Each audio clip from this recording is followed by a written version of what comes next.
abstract of the article that Bob and myself authored for the Think Digest. Our article describes the imperative for developing new models and paradigms for human development. We highlighted a number of changes affecting work, particularly the Asian workforce.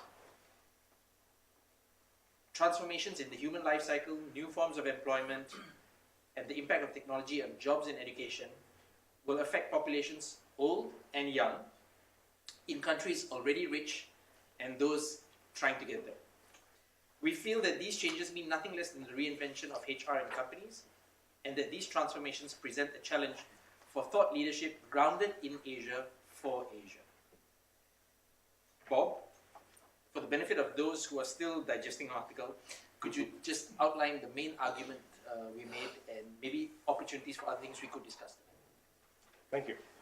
The first thing that we wanted to note when Srivan and I got together for this article was that there are two converging shifts that we're seeing in Asia. The first one is the shift from salaried full-time employment, and this has been evolving for a number of years, but it's a very fast shift now that we're seeing to a contingent workforce. There are different names for this. We call it in the article the free workforce because you've got a lot of freelancers, and there are business models that are built upon that. The second thing is that is the technology shift that we're all seeing and that Singapore is trying to address as a country, which is with the Skills Future policies, which is we will be working with not just computers, but with robots, and we will be working for robots, and we'll be working with different types of technology. So it's not a question of workers being replaced by technology, but it will be a question of workers using technology. So you've got this thing combining, which is you're on your own, and you've got a lot of change in your work because of the technology. That's good because we have freedom, but there's a responsibility on the individual, which the individual may not be able to handle on his own. And that's where the question of the article is, who is responsible? And this goes country by country. As we know, Singapore is addressing this. But we're starting to say that in terms of health insurance, the classical HR issues, health insurance, training, unemployment benefits, retirement, you have to do it on your own if you're in the freelance workforce.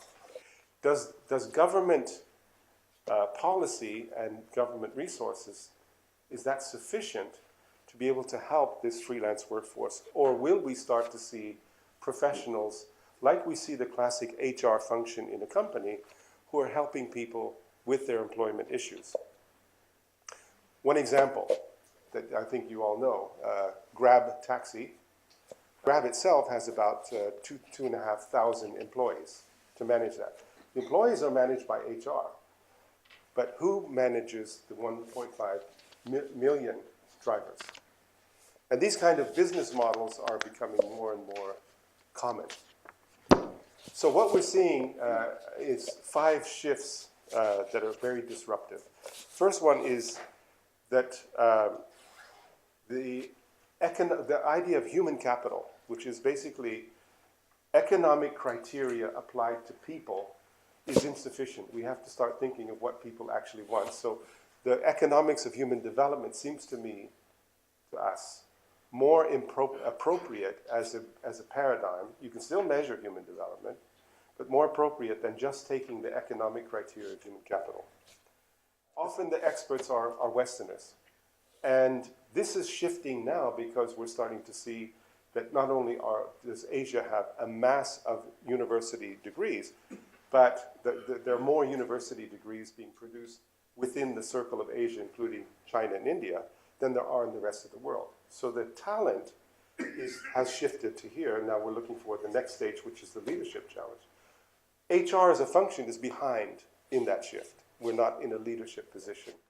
We believe that Asia can and must take the lead in developing these new issues in human development. Particularly in the ASEAN region, what we're seeing is that human development is one of the fundamental priorities for the development of these countries. We believe that one of the many issues that we're seeing across Asia, including China and India, is how can Southeast Asian businesses develop their own management model, not to borrow a model from somebody else, and to lead workforce development on a global stage to be able to take the leadership position. And so in the article towards the end, this is how we categorized the nature of this problem. How Asian governments and education systems will support the entrepreneurial human development of a free workforce is a known unknown. We know they must meet the challenge, but we do not know who will be the most effective stakeholders and innovators, or who will take charge. No single corporation, government, think tank, or foundation can address the challenges alone. The nature of the problem is like a very difficult jigsaw puzzle. Imagine a jigsaw puzzle where the solution is lost. You don't have the cover of the box, you don't know what it's going to look like. You've got a bunch of pieces, and there are some pieces that belong to a different jigsaw puzzle, which you must ignore, but it's hard to tell which is which. And because ASEAN and Asia is so diverse, there may be more than one way to put the jigsaw puzzle together. So it's up to us, those who feel inclined, to take the lead and shape the future, right? So we deliberately chose a provocative title of Who Will Take Charge? And that's an open-ended question.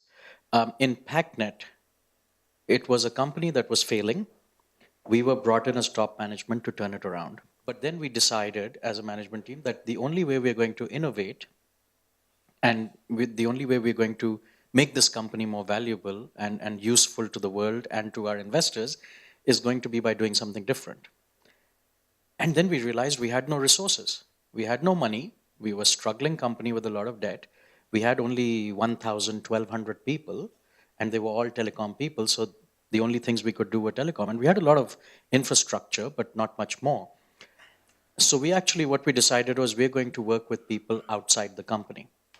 So we tied up with one person who was making hardware in Silicon Valley, literally out of his garage, just like all those stories you hear.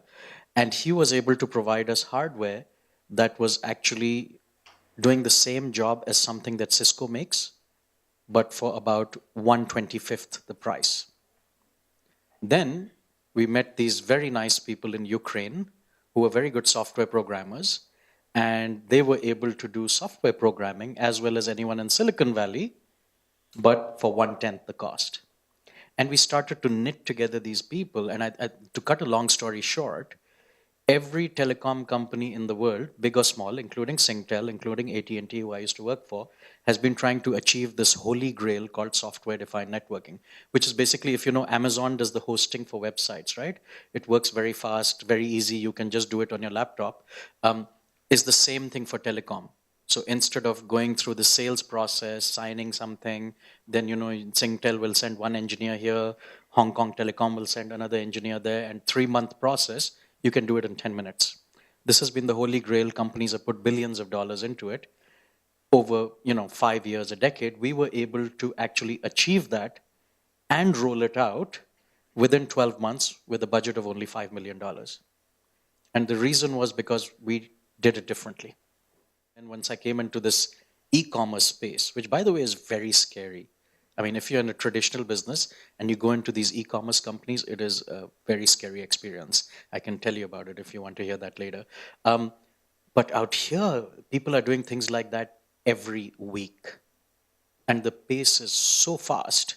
And the reason it's so fast is these companies don't work like traditional organizations. What they care about is, what is the project for this week? Who are the right people to be on that project? And let's do it.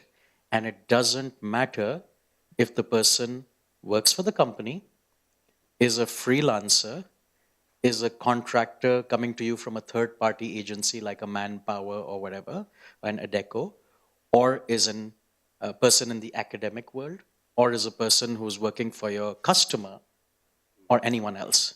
Nobody cares. They just get together, do the job, and then they disband. And this is eye-opening for me because I've only been in this environment for a few years, and it is for everyone who walks into it. I want to kick things off with that because I think it's interesting to see how things are evolving, both in terms of less limitations on who can work on things and how they work, but also at the same time, as was mentioned by Bob, an erosion of the support system for people in their career and beyond it into retirement, which is the downside of these flexible models and freelancing and gig economy, etc. What I heard was that the two forces that are driving this change in how the tech companies and the e-commerce companies work is a greater pressure on innovation in short times, and two, cost pressures on keeping and maintaining a long-term workforce, which may be outskilled or out of date. Agreed. And talent pressures in general, because if your workforce is out of date or if you're not able to keep them, then you have to find others to replace them, right? And again, either you have to be attractive enough to attract the people who are ready people and they start becoming expensive because everyone's competing for them, or you have to grow your own and therefore you have to invest in that talent, whether it is working with a university or whether it is in your own in-house training or external. So it's very complicated. I don't think any company has really figured it out. I think everyone is trying to understand it and come to terms with it. It's a complex puzzle, as you said. Do you think the function is finished and it needs to be reinvented or not? I don't think it's finished, but it definitely needs to be reinvented. There is definitely a gap between what companies need from HR and what HR is delivering. At the same time, and technology plays a role in it. Technology can be a friend to HR in the sense it can make us better, but it can also be a hindrance to HR in the sense that it can replace a lot of people, like in any profession. A lot of CEOs now, when they go out, they say, we want the HR person to be the people person. We don't want you to be the CFO. We are hiring you to be the CPO or CHRO. Now, that's great for the HR profession because it gives us breathing room. But that is not an excuse to continue the way we are today. Because right now, we are not good enough. We need to change how we do things. The labor laws in companies, you're talking about non-disclosure, non-competition in the contract, etc. I'd just like to say that one of the things that the Singapore government is doing, which I chair the European Chamber, so we come with a European experience. This is actually something that we all admire, that the Singapore government is trying to create simple contracts for these freelancers that allow them, for example, if you have a CPF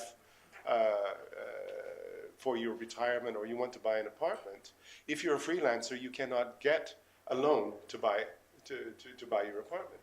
So the fact that Singapore has embraced this free workforce and is now, as a government, trying to react to some of the issues that come up very clearly, is where Singapore is ahead. If you look at the startups in the other areas, let's just take ASEAN. These countries, the legislation is even farther behind. So I think that the key is that we need to have legislation. The problem, one of the problems that we highlighted very briefly in the article, is that no one country will have all the answers. So we need to start working together as well to get experience around the world to see what actually works.